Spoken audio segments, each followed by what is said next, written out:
Morning, good evening, good afternoon, ladies and gentlemen, citizens of YouTube. This is Pastor Dowell, along with my brother and very, very special guest, Jsnip4. We're coming here again with another financial update. I know that many of you are reeling back and forth, don't know what to do as far as trying to make sense of everything that's going on with all the volatility that's going on in the market today.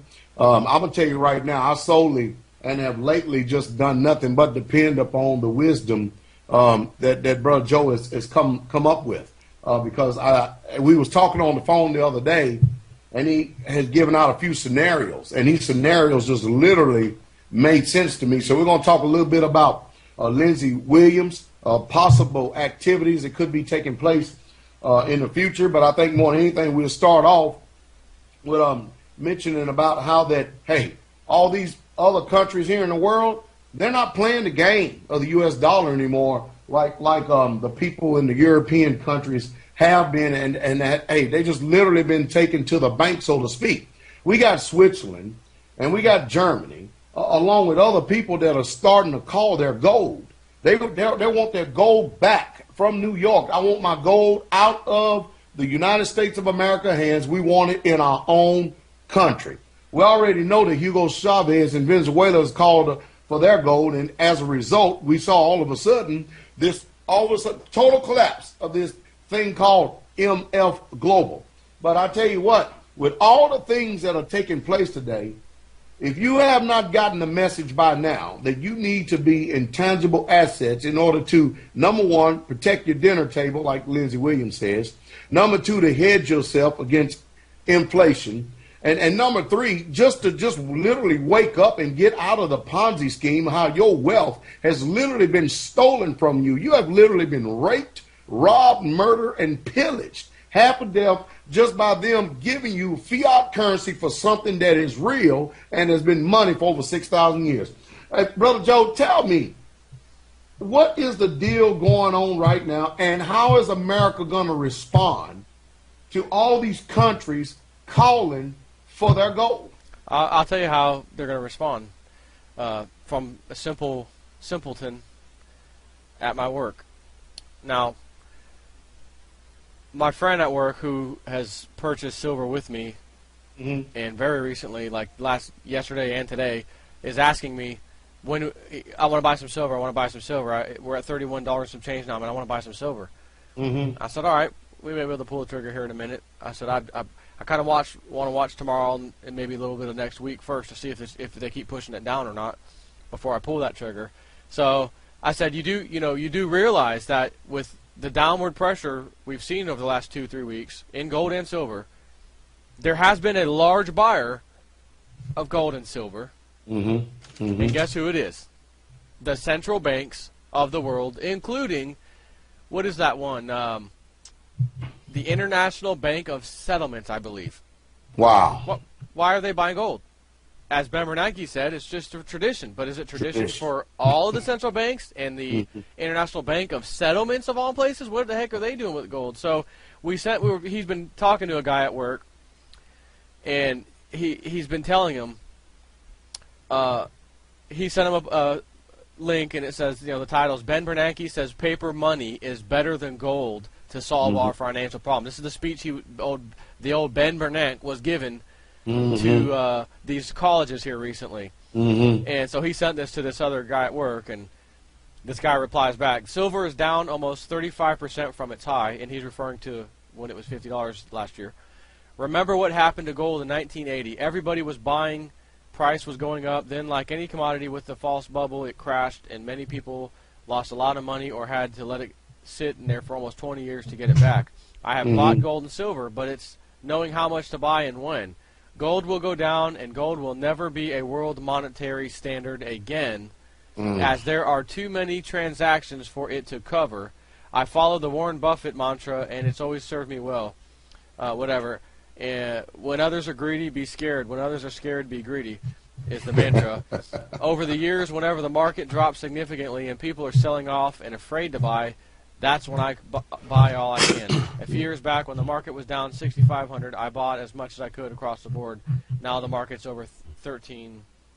thousand. I don't know if he's referring to Warren Buffett or himself, but notice how he said, this is the mindset of an average person.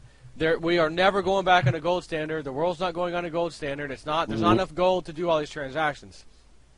I don't think he realizes they're not going to be issuing gold at the banks and little coins and little 10-cent pre-1965 or 4 coins. That's not what backing your currency by gold means. It means you've got tons of these giant, like the gold is 400-ounce bricks.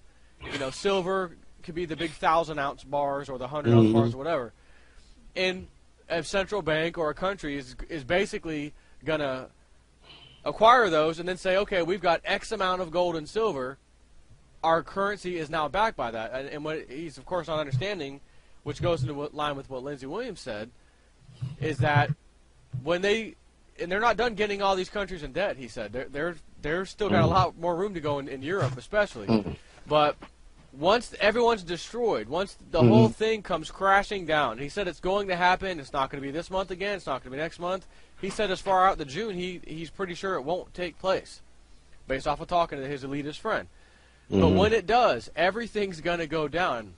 He didn't say specifically gold and silver would, but from where I come from, because it's a paper-traded asset that sets the price, it could get crashed on too, or it could crash too along with it, at least short-term. But as he said, they are going to come out once this takes place and say, look, massive problems, people lost their retirement, all these things, and none of the banks did anything wrong. They didn't break any laws. Just like MF Global, we didn't break any laws.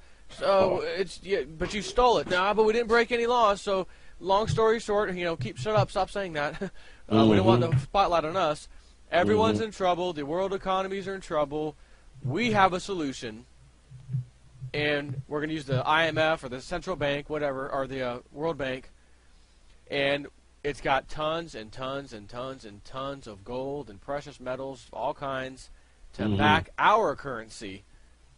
And there's a difference, again, between backing and making it the currency. If you make it the currency, then everyone has to carry around gold and silver all the time. Or at least in this modern day and age, you could at least deposit it at your bank somehow in their vault or whatever. That kind of. It's not going to happen. It's going to be backed by gold and silver.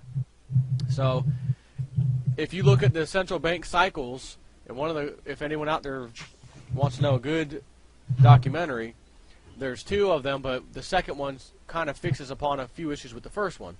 First one was called The Money Masters, or Money Masters. The second one, which is done by the same guy, again, to clean up some of the things in the old one and come up with some new things, is called The Secret of Oz.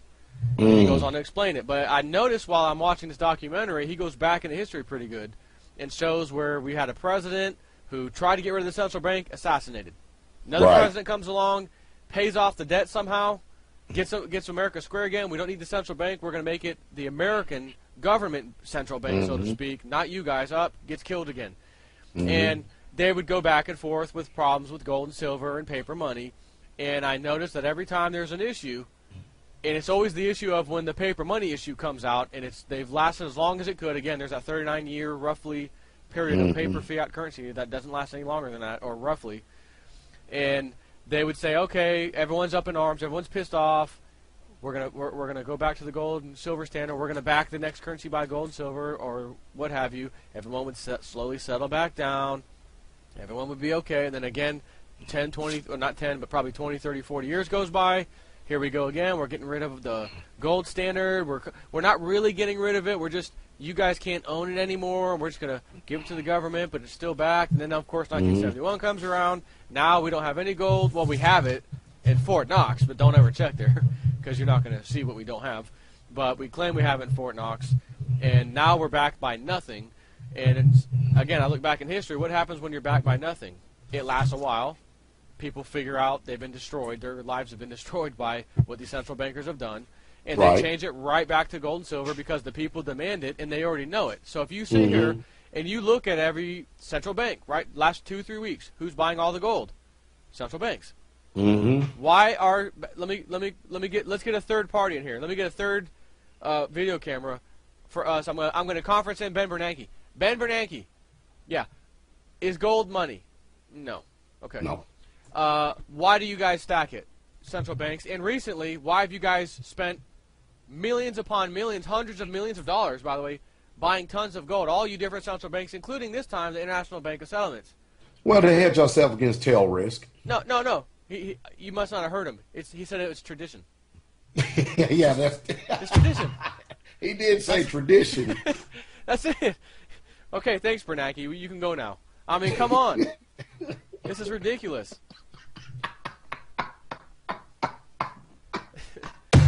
You have to be, as Gerald Celente says, grow up. We're all adults. You're only a child. We're not children. You try to talk to us and pretend like we're children. Only a moron can't see this. Only a child couldn't understand and see what these guys are doing. Like the other day we got another, what was it called, MBF or something? Another MF Global. CFTC is suing them because, hey, you guys aren't doing, you guys are putting your segregated funds together. Supposed to be segregated customer accounts, and you're putting them together. What do you mean you're suing them? Where the hell were you guys at on MF Global? And not only that, I'm reading today from Zero Hedge, which posts some mainstream media articles to back it, that for the last year, entire 2011 year, which is when the MF Global went down at the end, we haven't audited 1, 2, and 3 of these brokers, and including number 3 is MF Global. So we have regulators, Mr., as I like to call him, the head of the CFTC, Gary the Turd Burglar Gensler, right. Up in front of Congress. We need a bigger budget. We need a bigger budget for the CFTC. Please give us a bigger budget. We gotta take care of some things, and we need a little more manpower. But you guys didn't do jack crap the entire 2011 year. You didn't look at any of these brokerages houses, and they got away with murder basically, and went belly up. And now you're coming there, hat in hand, give me some money because we gotta help regulate. And without that money, you've already been on this MBF guy or whoever they are, which is small time. It's only a few millions of dollars as compared to MF Global, which was one time 600 million. It might be 700 or 800 million. No, now it's 1.2 million, and the recent statistics is now 1.6 million. Billion with a B. So you guys have the manpower to go after this little guy who's not a member of the club. There you go. But the big guy who did the most damage, hands off. Isn't that seem to be the same thing that's taking place right now with Greece? We got all these other countries that is in the same predicament that Greece is in right now. Oh, yeah. Totally insolvent. But they're picking on the little bitty countries like Greece, Spain, and Portugal. Is that not the same thing going on today? Yeah, minus Spain. Spain's a bigger one. But, yeah, Ireland, Portugal, Greece, these are small potatoes, basically. And look how many hundreds of $millions we've already had to deal with Greece alone. And it's a joke. So now you've got Spain, you've got Italy, you've got France. You got these big guys that have their books just as cooked as Greece, except the spotlight is not quite on them yet, like it is on Greece. Right. So these other countries, they're heavily into some of the credit default swaps with Greece and other things. So I think, is it tomorrow, the 23rd? I believe tomorrow, according to Zero Hedge, that there's going to be some kind of hashing out with some more Greek bond nonsense that we're going to get to basically see who the players are and some of that and see what it equals. But even according to Lindsey Williams, he said even with Greece going down, the media is going to treat it like nothing happened. See, guys, it was kind of a non-event. I mean, everything's okay. But in the background, with these derivatives instruments, there's weapons, as Max Kaiser calls them, weapons of financial mass, whatever he calls them, weapons, WMDs, financial WMDs, weapons of mass destruction, financial weapons of mass destruction. So these guys they all bet on this debt. They all bet on each other's debt, and Greece is one of the failing ones, but everyone bet on that debt too. And then they take out an insurance contract in case that bet doesn't quite work out. And that's called a credit default swap. So now all of a sudden credit default swaps are starting to come due. And you hear in the mainstream media, oh, it's just a little few million for that guy, and this guy might lose 1 point something billion, and that's about all. But in reality, that's not all, because if you have the thing is, if you have an insurance contract and you're issuing me insurance for some product that I got over here, and I bet on Greece debt, and my bet was bad, and I need that damn insurance like right now, so you have to pay it. Unbeknownst to everybody else, you also bet on that Greece debt, and you also got insurance contracts from another person. doing the same thing I did. So if any one of us stands up and says, man, I can't pay that tab. We broke the insurance, but it's too much. We can't pay it. It stops right there. The chain stops. It breaks, and it causes a cascading event. The only way, of course, they could bail that out would be another bailout. The financial institutions with these derivatives and credit default swaps, too big to fail. This guy's going to bring down the whole financial institutions, and we can't allow that. We need X amount of billions of more dollars to bail so-and-so out, so-and-so bank, and it'll continue on for a little while longer, as Lindsey Williams said. Going to get us even in more debt than we can imagine, and then they'll pull the rug out from the markets.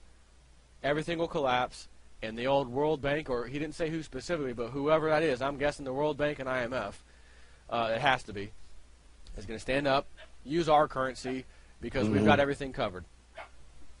Let's deal with a couple of things here just for a second. It has to do with oil and gas. Now, of course, we both know, I think it was about a month ago, if that longer period of time, I definitely called, hey, prices getting ready to go up. Just like I called no more than maybe 6 months ago. I told the people to keep their eyes on the Congo. I don't care what these people are saying, all this stage playing and all this grandstand is going on out there. Go ahead. I asked you. You mentioned that on one of your blog talk shows, I want to say. I think it was one of your blog talk shows. And I was either calling in or we were doing a video. Maybe we weren't doing a video. But we were talking nonetheless. Maybe it was even on the phone. And you mentioned that. And I watched your video and I said, man, why are you mentioning that? Like, out of all the other things, I don't know. Like, why are you going there? And you explained it. And here we are with the old Coney 2012. Let's go after this guy, Joseph Coney. Do they have oil there? Yes, they do. Got quite a bit of oil, as a matter of fact. Now, man, the children. The children. Got to go for the children. What do you mean the children? All of the whole continent of Africa has been in ruins and fighting for God knows how long now. We don't get involved. But Middle East area, Libya, okay, we're getting close. We've got a little agenda to take care of. And if it doesn't have anything to do with the national security interests of the United States of America, right, we're not going to get involved. And Mr. Joseph Coney technically has nothing to do with our interests, but there's oil there and there's a staging ground to do other things. We may have to go get involved. And just like old John the warmonger McCain says, we can't get a UN security resolution. We may have to, these people need us. These people are suffering and they need us. Mr. Warmonger McCain, they've been suffering, and not only them, that's a tiny fraction of what the suffering's going on across the world. But if you just want to focus on the continent of Africa, every freaking country in there's practically got something going on. Oh, yeah. So if that's the case, why aren't we over there, Mr. McCain? Well, one thing at a time, Yeah, I'm sure that's what they would say. And again, let's talk about the latest executive order passed. Hold on a second. This dog's killing me.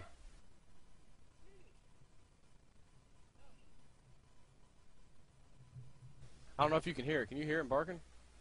Just barely, but not now. All right.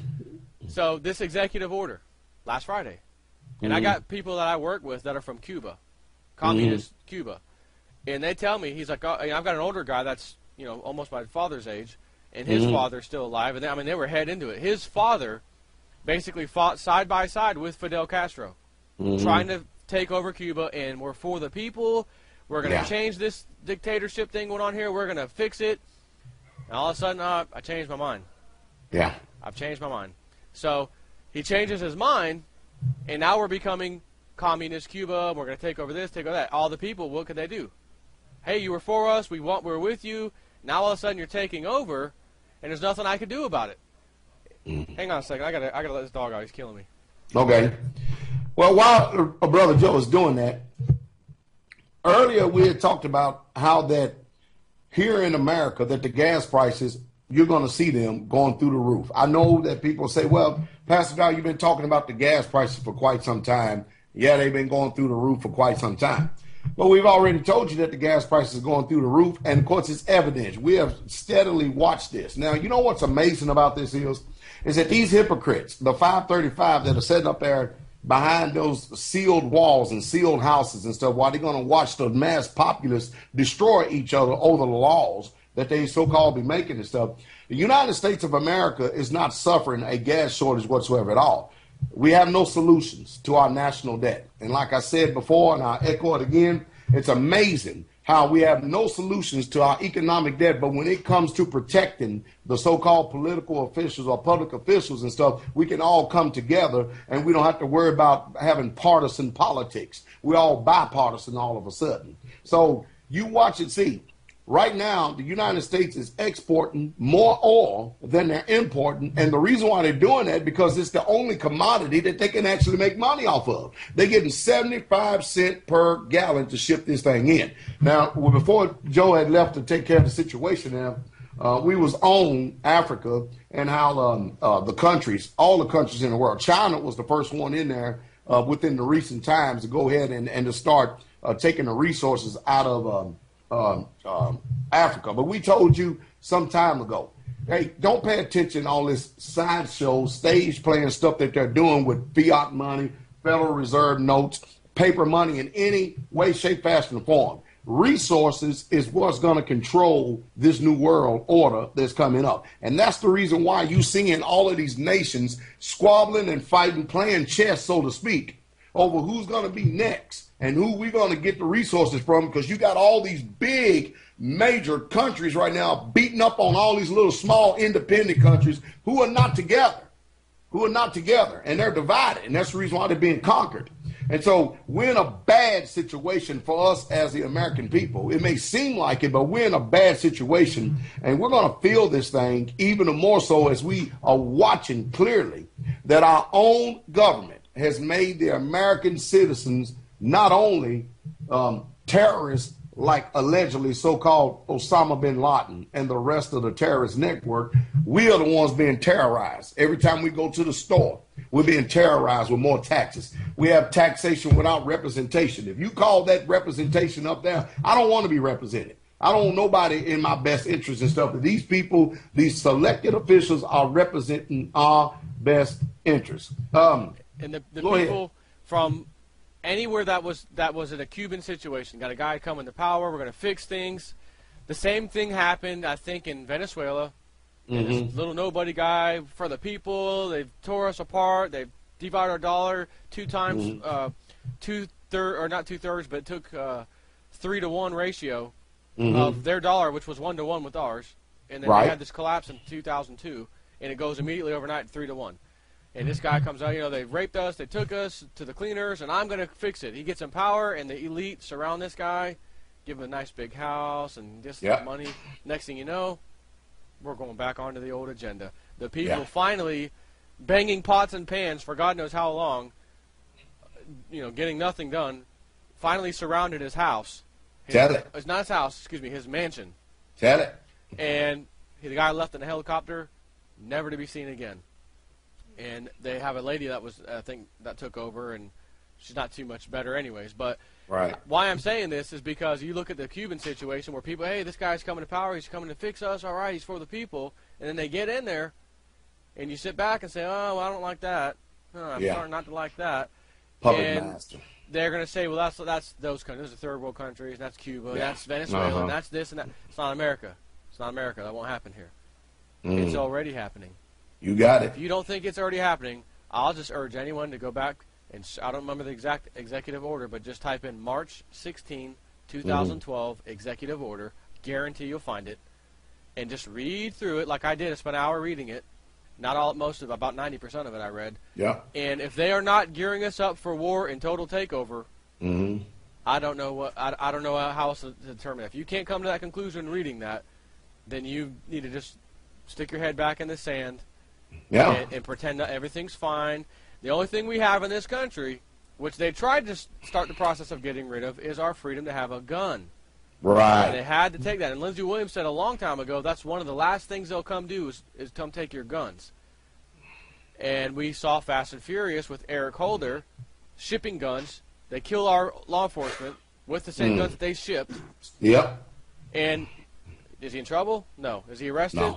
No. Has he even, forget that, is he even fired or let go? No. He's getting a promotion. He's got diplomatic immunity. He's going to have a promotion here shortly. So, I mean, you have this stuff going on, and it's nice to see that they get called out and get caught from time to time. Usually they don't, so you can only imagine what they've already done behind the scenes that we don't even know about. But this guy got caught, and I thank God it was for that reason because that may be the one thing that when they really try to take the firearms, everyone's going to say, no, you guys, you were shipping guns to cartels. Don't tell us we can't have our guns. And I'm hoping that's what happened. But, again, with Cuba and all these other places, how is that stuff still into play? How is this guy still into power? How are they still under this dictatorship socialist guy? Because everyone who works for that guy, known as the military and police and government workers, they all get paid pretty nicely. Everyone else suffers. And everyone rats out on each other, get thrown in prison. You try to sell something on the side of the street, you're going to prison. Can't do it. Guys were telling me all kinds of stories today at work about how when they were in Cuba and they had to leave and their father was there and how he would sell ice cream on the corner and lollipops, they'd throw him into prison.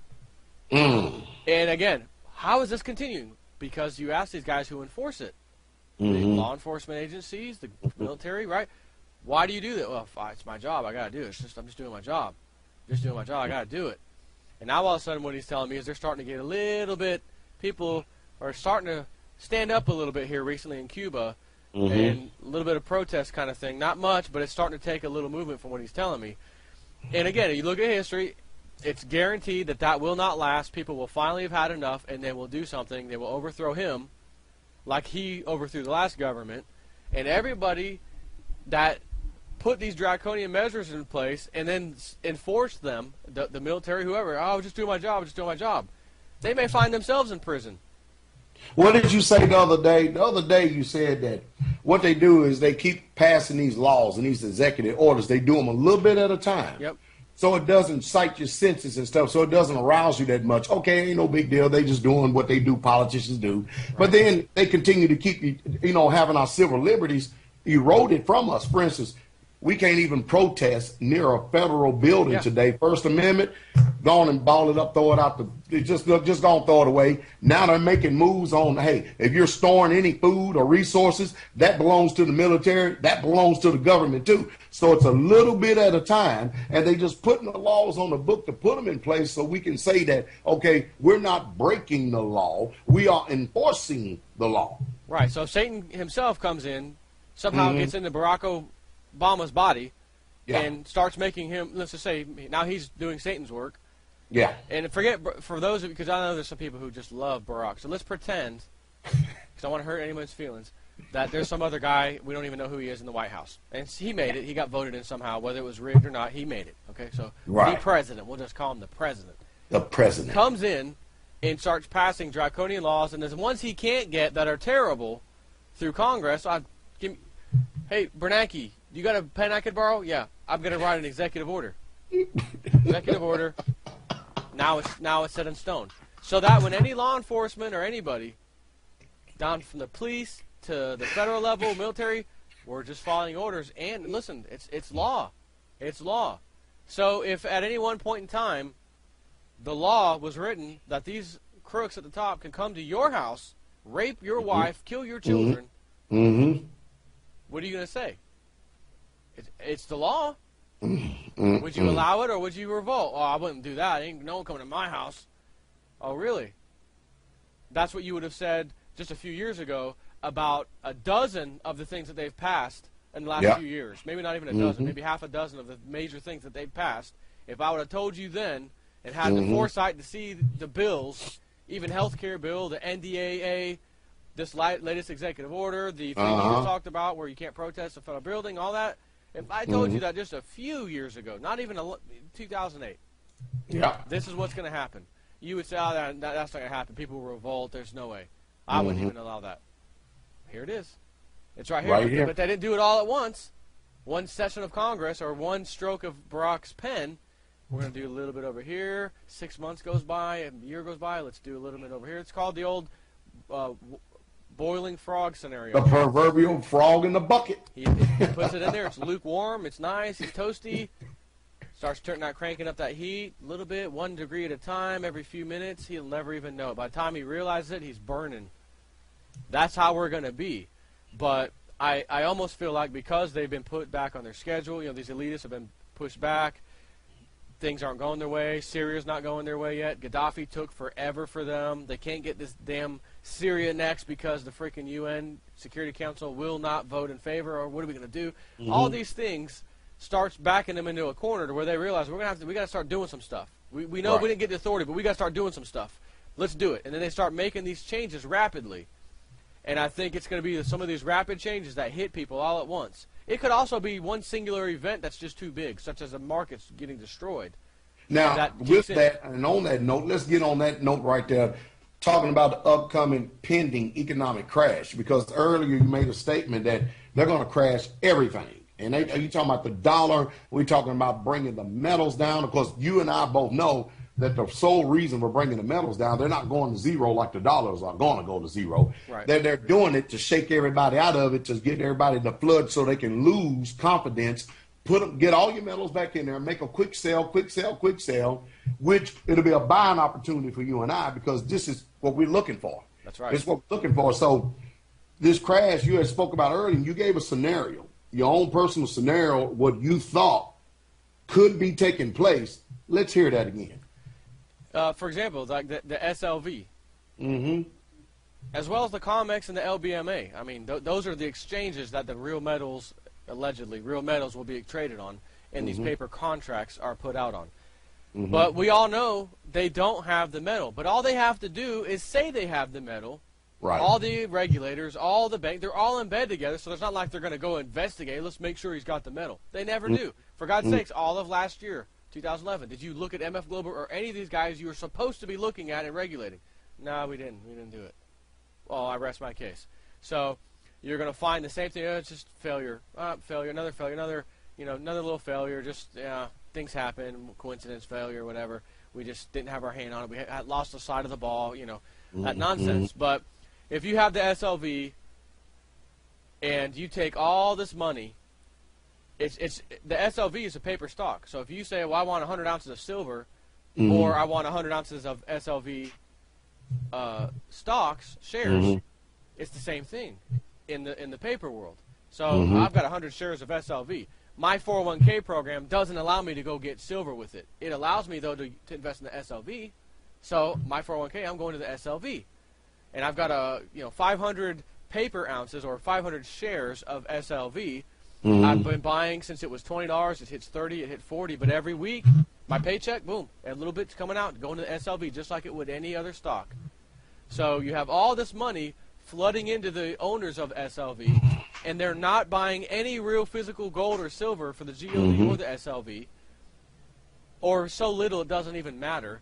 And then when they crash the markets or crash gold and silver separately or together with the markets, they'll say, hey, here's our prospectus. It says right here, due to market conditions and other things, the trustee and whatnot deserve the right to liquidate all the gold and silver to close down the SLV, and in doing so, we will pay you the current market price in your shares, whatever it is, whatever the price is. And if it's $10 silver, we reserve the right, even if you think next week or next month it's going to skyrocket, doesn't matter. Right now, market conditions say it's not good. So we're liquidating it. Have a nice day. Here's your $10 back per share for everybody who's got these shares. And then the whole time, all these years, from $20, $30, $40, $50 silver, they've been collecting everybody's money and not using the money to buy the silver. So they would gladly take a little tiny fraction, which is $10 per share, give it out, pay everybody out. Hey, at least you didn't go to zero, guys. It's better than some places, huh? Yeah, I guess you're right. And never even think the question, did they really liquidate and sell all the gold and silver they had in the vaults to pay us right now? They'll never even think to say that, because even if they do, they're going to say, prove you sold it. Let me see it. They don't have to show you. They're not going to show you. Nobody can force them to show us. So in my eyes, they have to get rid of that vehicle known as the SLV and the GLD. They have to cover it up. So they have to destroy it to cover it up. And in my eyes, we should probably see some kind of bad days ahead, whatever, for silver and gold. And it may not be, I mean, it could go two ways. It could be just like they're doing now. They're just $1 minus here today, $2 there.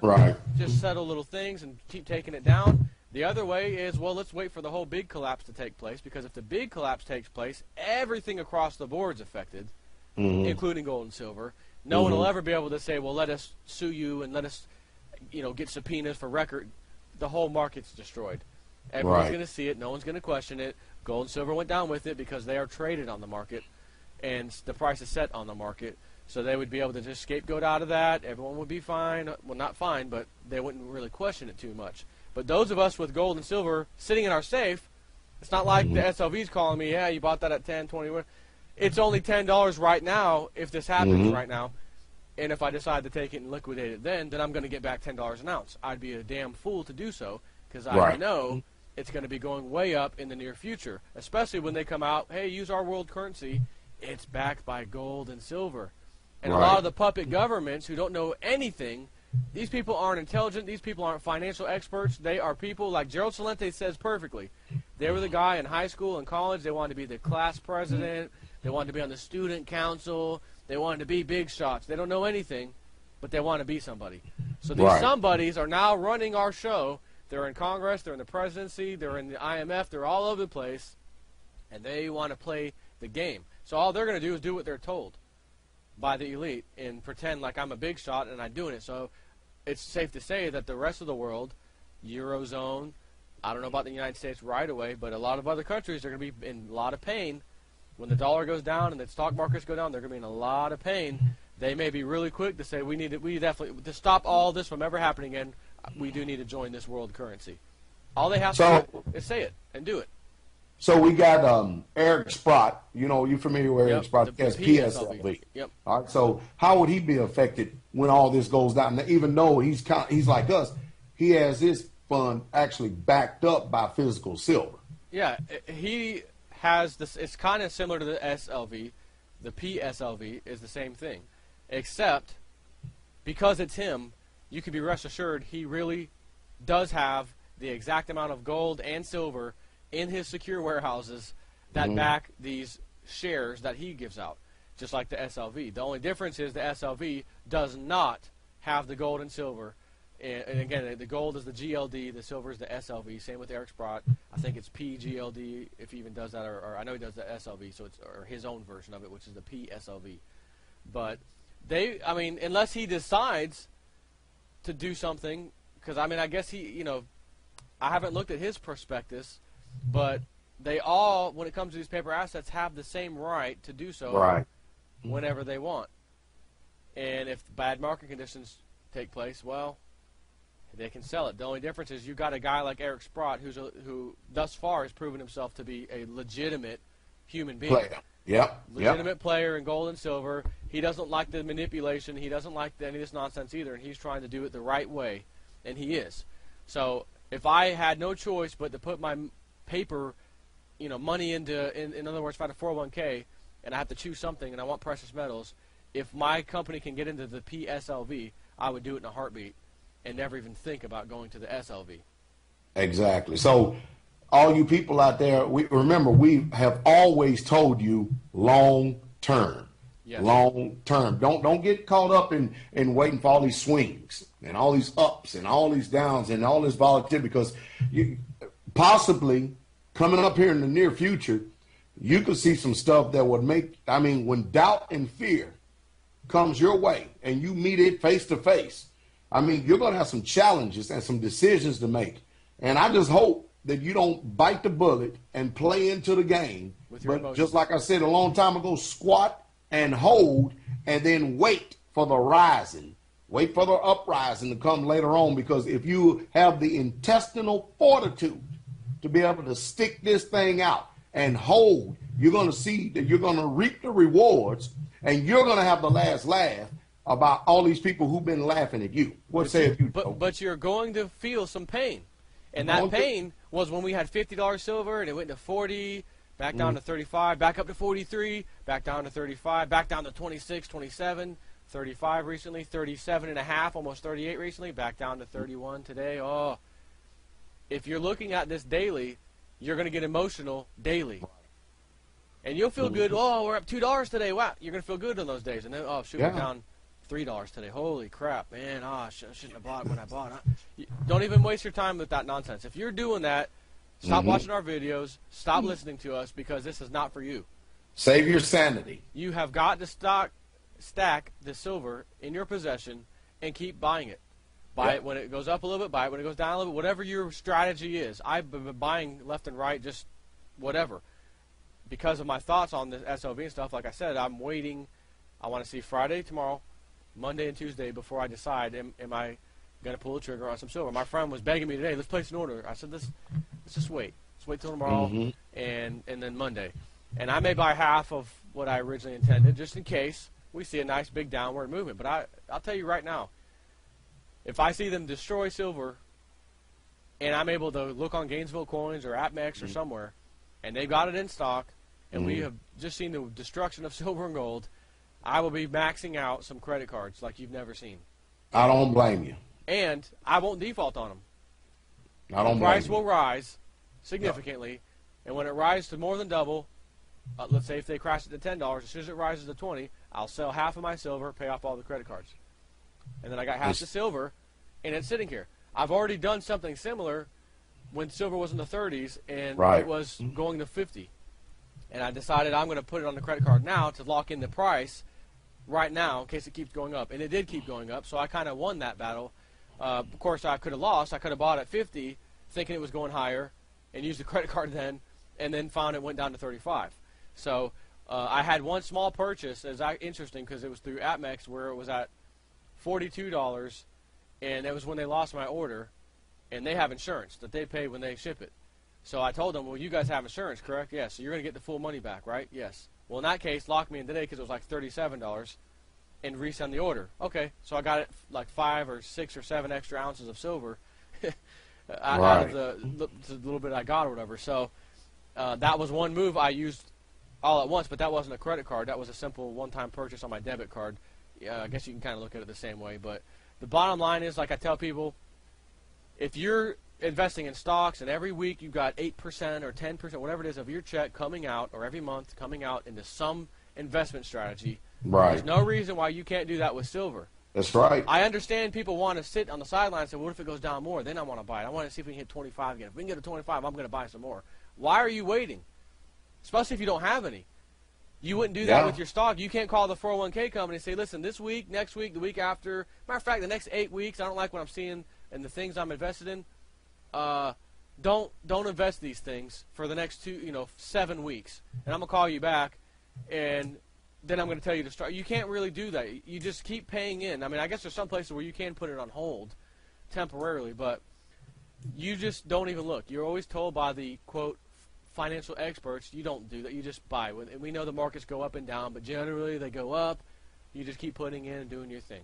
Why can't you have the same strategy for silver? And if it goes down while you just made a purchase, who cares, because you're about to make another purchase. Right. At the good price. And when it's all said and done, you're going to say, man, I've made X amount of purchases, and I've got X amount of silver. I'm fine, because now that the corruption stopped, the whole thing collapsed, prices are skyrocketing, you're going to look back and think of these stupid times when it was $32.57, and man, if it goes to 29, I'm going to buy in. I'm going to buy 100 ounces then. You're gonna wait over $3 or so, right? And then when it's $100, $200 an ounce, when all the chaos kicks in with the market, with the precious metals market, you're gonna look back and say, I was sitting here fretting over stupid $3, and I've got $100-something silver sitting on my hand with a premium to sell it of several dollars, and for Silver Eagles that might be $10 premium. And here I am, one person who bought some Silver Eagles for $10. Back in, it was either late 08 or early 09, and I'm going to think, wait a minute, I'm selling my silver that I paid $10 for. The premium's $10 plus it's $100 an ounce, so the $10 is a bonus that I basically got this coin for free, and the $100 is my extra profit. So that's why you have to stack and don't pay attention to this. It is long term, and I'm telling you right now, these big silver and gold numbers, you may not see them this year, you may not see them next year. You may not see them the year after. Does it really matter? No, because this is long-term, and it is strictly to save your financial livelihood.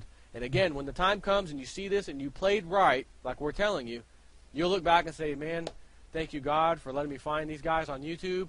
I'm glad that my stomach, even though it made me sick a couple times when they crashed silver on me, that I held in there, I kept buying, and now I've got this little pile of silver. The price is so high today, I'm so happy. They were right. It worked. Everything's expensive, and I can still buy tons and tons of stuff with just a little bit of silver. That's right. That day will come. That day is coming. 6,000 plus years of history that proves it. You got that right. So, hey, people, I hope that some way, somehow, today, this evening, whatever time frame you may be in, that Brother Joe has also said something to help not only bring an understanding for what's going on in the markets as well as the world economy today, but also to try to help settle you a little bit, because you cannot put confidence in these markets. You cannot put confidence in a system that is not regulated by nobody. I mean, when they can steal from you and take all your investments and tell you get nothing, and we didn't break the law, sucker. Oh, yeah, no law. When they can say that, you have got to be a damn fool. You got it. To be invested in anything that's a piece of paper that claims you own this or that or stock or bond or anything. As Lindsey Williams said, the guy told him so many times, he repeats it every time he's on the air. If you have your investments in any kind of paper asset, it is not worth the paper it is printed on. You have got to get into gold and silver. Don't worry about the prices. Just keep buying. This is out of Lindsey Williams' mouth. The guy has a phenomenal track record because he knows an elitist insider. Right. I reiterate it. You reiterate it. We keep saying it over and over again. And here we are again talking about it in another video. People have got to understand how important this is.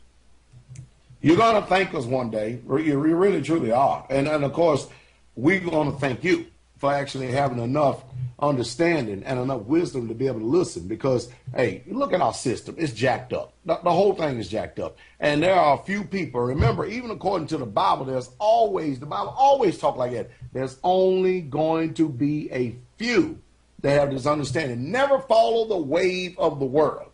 You follow the wave of the world, you're going to be destroyed with the world. Yep. Just follow the voices of the few who have a commodity that is long since past the human existence or the human cycle of the mind. It's called common sense. If you're thirsty, would you rather have this, if it was full of water, of course, water bottle, or would you rather have a piece of paper that says you own a water bottle, son? You own a water bottle, son. This thing is, you know how much this water bottle is worth? You know what kind of water bottle this is? Let me show you the other side. Oh, my God. Look at that. Look at that. But wait a minute. I'm thirsty now. I'm dying of thirst. Oh, I've got some water bottles in my safe. I got water bottles in my safe. Let me go grab some. Oh, boom, done. That's what a commodity is. It's a physical asset. And they're taking you and tricking you into thinking this paper that represents that physical asset is the same. So you're going to pay the same, and you're going to make money, and there's people who will get out here, oh, I made a bunch of money in the stock market. Sure, if you can play it right and get out before the things happen, but you're the select few. You're the exception to the rule. Just like in anything, there's an exception to the rule. Oh, I know this guy that made $1 million on eBay and such and such. No one else can do it. He's one guy out of 300 million Americans, so, I mean, and you're not in the Congress, so you don't get insider trader report. Yeah, there's the other part. Throw that out. Yeah, you go to prison for that. Congressmen, they just get a pat on the back and pass laws for getting the information. Yeah, we'll pass that law. I'm going to make how much millions of dollars just off this little investment? Wow, yeah. I'll pass the NDAA. I'll pass the Patriot Act, and I'll pass the health care bill. And oh, yeah, great. Just fill my pockets up. It's amazing. Like you said, it's amazing how 535 people, and then add the president, so 536, can do so much damage and control so much, and the people we gave them the power to represent us, and we never decided, well, we need laws that if they change their mind after the fact and they get voted in, we can repeal them and get them out of office for lying to get in. Or if they don't do as a will of the people, we can remove them immediately by such and such law. Remarkable. They don't exist. Remarkable. Isn't that amazing? If they did, they would have been removed long ago anyways. So that's all I got to say. I appreciate the time. I appreciate the wisdom. Appreciate definitely your labor of love and the effort. And I'm sure the listening audience does. Until next time, Joe, have a good night, brother. Thank you for coming on. You do the same. Take care.